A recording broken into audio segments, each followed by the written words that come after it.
would you look at that, the final movie in Pokemonth is also the first movie I ever reviewed. That's definitely significant, I'm just not sure why. And the last movie dubbed by 4Kids is another big contender for Best in the Series. While the last handful of movies ranged from forgettable to slightly less forgettable, it seems they really wanted this one to stick out. Possibly because it came out around the same time as Pokemon's 10th anniversary. In fact, the DVD comes with a bonus disc containing the 10th anniversary special, which was also the debut of the new voice cast. Pikachu, you can't give up! Pikachu, you can do it! Veronica Taylor, you are still not. The adventure this time takes place in the Renaissance-themed Cameron Palace, as our heroes attend a festival in honor of the kingdom's legendary hero, Sir Aaron. During the festivities, conflict ensues as Lucario, a Pokemon who lived centuries ago, emerges from Sir Aaron's staff and reveals that Sir Aaron might not have been the hero that everyone believes him to be. Meanwhile, a Mew appears at the castle and accidentally abducts Pikachu and Meowth, sending our heroes and their new Pokemon companion on a journey to the Tree of Beginning to get Pikachu back. There's pretty much one big reason that everybody loves this movie, it's Lucario.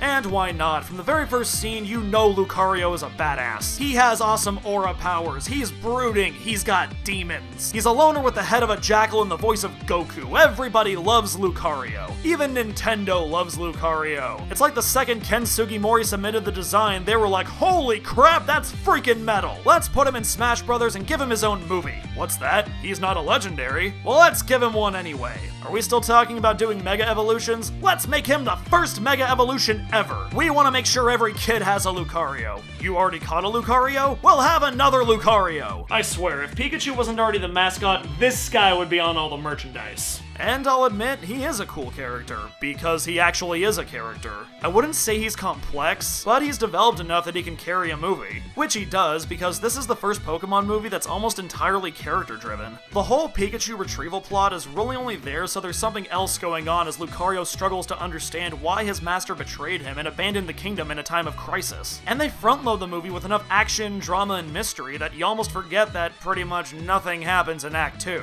Except for the occasional clash of personalities, as Lucario continually vents his frustrations at Ash, which leads to the second instance of Ash ever assaulting a Pokemon. The prologue here is the most engaging opening to a Pokemon movie since the first, and probably could have made for an entire movie on its own, if they weren't so committed to having Ash in absolutely everything. Seeing Pokemon in the context of traditional Western fantasy feels very natural because, well, Pokemon is already a fantasy world. And tweaking the relationship between a Pokemon and trainer to resemble that of a knight and his apprentice? Well, I wouldn't call it natural, but it's freaking cool! I find a lot of people are drawn to Sir Aaron, partially because of his design. Seriously, I would kill to look good in that hat. And partially because he's a Pokemon Jedi! It's like the first time a Pokemon movie's been cool since... I don't know when, but it's been a long time. And even when the story moves to present day, the medieval theme is carried through, because the adventure is structured like a quest. It's dangerous to go alone, so take this, go to the dungeon and save the princess. Only instead of a princess, it's Pikachu. But what the quest is missing is a dragon. I don't mean a literal dragon like Garchomp or Salamence or Goomy, just some kind of final obstacle. Oh, it does have one, but not the kind that you'd expect. It's something much smaller, and much more... pink.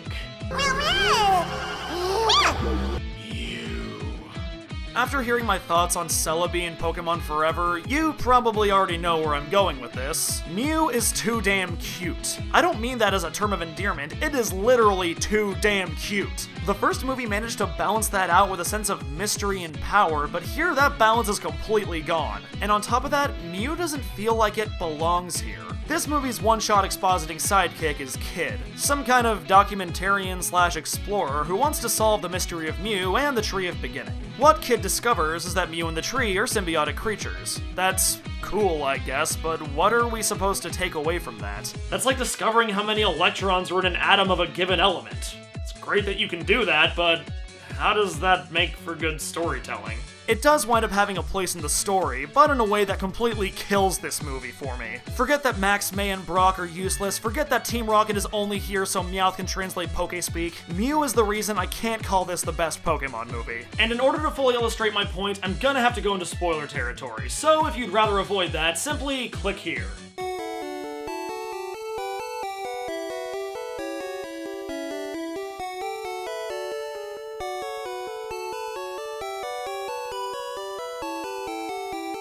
We good?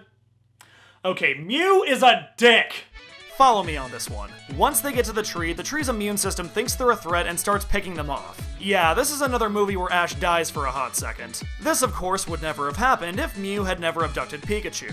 And that would never have happened if Mew didn't already make a habit out of coming to the castle for the sole purpose of stealing things. So this all happens because Mew is selfish. Oh, but you can't get mad at Mew, it's just being playful. Well, playfulness doesn't excuse carelessness. Or racism in the first movie's case. And sure, Mew is able to bring everyone back by telling the tree they aren't a threat, but then the immune response throws everything out of balance and the tree starts to die. But Mew has a solution to that too. Lucario just has to sacrifice himself. And it's here that we learn the truth of what really happened to Sir Aaron. In the final hour before the kingdom was destroyed by a horrible war, Aaron somehow stopped the fighting by channeling his own aura into the Tree of Beginning, giving his own life in the process. Yeah, they kinda just make up rules about aura as they go. Not only can it give sight to the blind, blow things up, and suddenly wash away whatever political differences led to this war in the first place, but it can also somehow save the tree and even be used by someone with no prior experience. Apparently Ash and Aaron have similar midichlorians or something, I don't know. There's also the ironic twist of Aaron capturing Lucario and the staff to keep him from suffering the same fate when Lucario winds up suffering the same fate anyway. But all nitpicks aside, this is a great climax. In one fell swoop, Lucario gains closure and follows in Aaron's footsteps, showing that Aaron passed on something more to Lucario than just his knowledge. They weren't just bound by their skills, they were bound by their values. Their willingness to put everything else before themselves because that is what heroes do. But the only reason any of this happens is because of Mew. And at no point does anyone stop to think that maybe something is a little off here. Mew and the Tree of Beginning depend on each other for life. If the tree doesn't survive this crisis, neither will Mew. You mean it's going to suffer the consequences of its own actions? Well, we can't have that. Let's just off the coolest character we've pretty much ever come up with. I think every Pokemon fan over a certain age knows that none of these movies are actually good. If that's not the case for you, you're either a child or you're kidding yourself. So ranking them becomes a matter of weighing the good against the bad. Deciding just how many plot holes you'll forgive simply because the movie has an awesome villain or striking visuals or happens to feature your favorite Pokemon. Even Pokemonth 3, my favorite movie in the series, is riddled with flaws, but it still has enough going for it that it comes out ahead in my book. But with Lucario, Mew is a big enough negative that it dilutes the positives. Despite featuring one of the best developed characters in one of the most memorable locations, it's held back by this little pink bundle of reckless abandon. There's still enough good here that I would call this the best movie since Spell of the Unknown, but not enough that I'd call it the best, period. If they had found more for the supporting cast to do, or filled in that one gaping plot hole, this might have been the one to dethrone 3 in my eyes. But even with its flaws, or rather, its flaw, this is still definitely one of the more memorable movies in the series, and makes for a fitting end to the 4Kids era. Thank you guys so much for tuning in over the last month, liking, sharing, subscribing. I really hope you'll stick with me for whatever I have planned next, be it Pokemon related or not. But until next time, I'm Neige, and this has been Pokemonth! Yeah, I know what you're thinking. You didn't get all the videos done in a month. Leave me alone, I got stuff to do. Anyway, let's take a look at the results of the viewer question. Just when I thought you guys might defy my expectations by saying Ash's new outfit is your favorite look, there were just too many fans of the classic.